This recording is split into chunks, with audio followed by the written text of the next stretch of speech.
So what I love about the Outlier Project is the eclectic nature of our community. So, we started in Spain with an Olympic gold medalist. We're bouncing around all over the place. We're going to end by going to London. And you may have seen her on Law and Order. You may have seen her on the silver screen. The amazing Isabel. You're up with Marc. Thank you so much, Scott. What an introduction.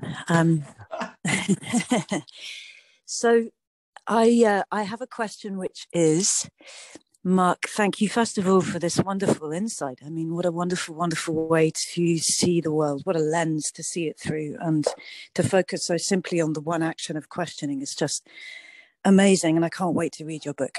Thank you. I wondered if, because you talked about musicians, which I'm inherently fascinated by, that you've gone down that track, because I always have a song in my head. It's just what I do. And I think as a performer as well, the first thing I go to when I get a new part is the breath. Oh, yeah. And the second thing I go to is the sounds of that world that they're in, wherever they are, whatever time it is. Have you ever considered extending the documentary, the film series, to actors as well as musicians? Yes, the short answer, 100% yes. And I'm also not, because in all of those conversations with various producers and so forth, that comment has come up, and it's, whether it's musicians, actors, athletes as well, and visionaries and so forth. I mean, there's I think a whole host of seasons. For me, it just musicians, that was the group that came up first for my own mind, because at the time I remember I was driving to Toronto and listening to a song on repeat and just thinking like, wow, this is just so motivating. And it was around the same time that some pretty big musicians were canceling world tours, like Justin Bieber and Shawn Mendes, for example. And I remember thinking, like we've all heard the story from, nothing to kind of stardom and so forth. So maybe there's a bit of that told in this series, but I want to know what questions you were asking Shawn Mendes when you made the decision to cancel the tour, given the ramifications. And I can only imagine the mental pressure that put on him as well as everyone else.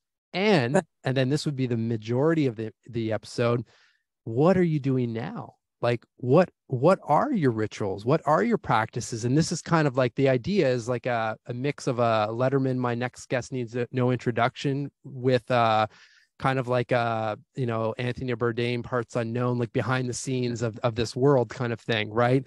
And then again, make this stuff accessible, because not everyone might be able to relate to Shawn Mendes, but you can probably relate to the question that I imagine he's asking. Well, like, who am I trying to become at this point in that moment, right?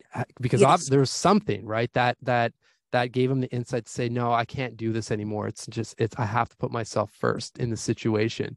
That's what I want to really bring to more of a mainstream audience. And again, through story and narrative, with hopefully some Canadian humor and whatnot.